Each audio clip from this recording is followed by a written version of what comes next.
JT Thought Bubble, round 7's here. Hello, Jonathan. G'day, Brace. Let's get into it, mate. A bit to touch on.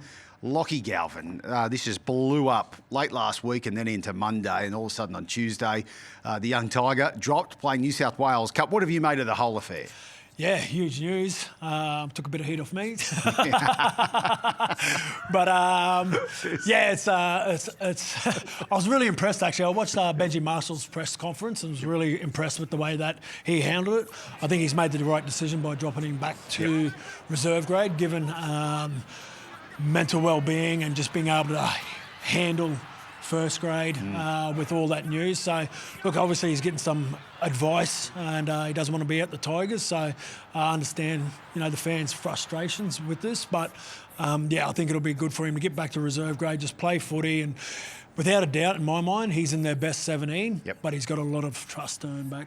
So how does this work in the locker room? Because you'd be an OBS kind of captain, I would imagine. How do you rally the troops with this elephant that's going to be in the room all year long? Yeah, it's just team first mentality, and that's what Jerome and Api Coruscant have been speaking about. Would you have grammed about it? Hey? Would you have gone on the gram about it?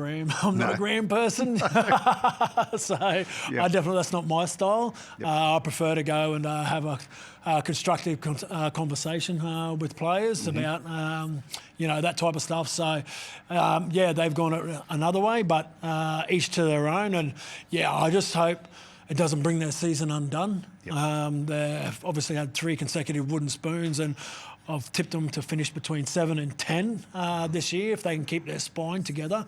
But Galvin's a big piece of that puzzle. So he's not there for one match coming up. How long do you expect him to be in New South Wales Cup? What's Benji going to do here? I think Benji's... I think he's taught him a lesson. Get him back there, just play footy. I think it'll be good for his head as well, Galvin, given what's been in the media about him as well. So just get back there, play footy, and then I can't see him staying there too much longer because, as I said, I think there's no doubt in my mind he's in their best 17, and they're coming off 3 consecutive wooden spoons. They want to be climbing towards that 8, and they need him in that side. So I think they just both need to take the high road here and get back on the same page and play some good footy for the Tigers. All right, time for JT's top 3 this week, going in the theme of all these players going here, there and everywhere. Your top 3 bombshell moves in rugby league. I'd have to go for number 3 would be Ron Coote from the Bunnies to the Roosters, given how much those 2 clubs dislike each other. You could probably say hatred, could you? Absolutely. Yeah, definitely. Genuine. Another one would be Carmichael Hunt to the AFL. That came out of nowhere. So, given the fitness drills we used to do with him. And you need a bigger tank, don't you? Running around exactly an AFL pitch. Right. And I think probably number 1 would have to be Cooper Cronk from Melbourne to the Roosters. It was certainly a bombshell when that all happened. But, he went there and had back-to-back premierships, so he made the right call. In the end, he did, no doubt about that. All right, there's your top 3 bombshell moves in rugby league. Look at you making headlines. Let's get into Sunday footy. Live and free from 3. We're back in Newcastle. The Sharks visiting this time. They're coming off a good win over Manly over in Perth. Yeah, they were really good, actually. Will Kennedy was outstanding for them. I like the way that their halves, Nico Hine and Braden Trindle, are starting to combine as well. So the more that they can do that and bring Will Kennedy into the game, the better they'll be. The Knights, for me, were very disappointing last week against the Tigers. Way too many errors coming out of their own end.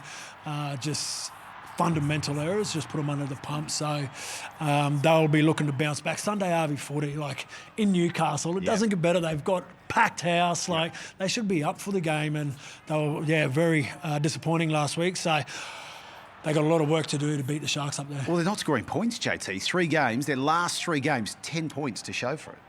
Well, that's when you don't have proper halves in there. They got Fletcher Sharp, who's running 5'8", and Jackson Hastings being at in reserve grade, but I can't see him coming into the side. Phoenix Crossland's been there as well, a half playing through, but I just don't think they've got the players and key positions other than Kalen Ponga, obviously at the back, and he just doesn't have the players around him to put him in positions to get try assists or score tries. So it's a big worry for the Knights, given they've made the finals, I think, the last 3 years as well under O'Brien. Who's winning? Sharks, actually probably a lot closer, given their dismal performance last week. I expect them to come out firing. Okay, that's Chemist Warehouse Sunday Footy Live on 9. Thanks, JT. Thanks, mate. Double done. We're in Suncorp, eh? How good? Yes. Feel the dreams to you out there. Loves it here. All right, we're done. Boop.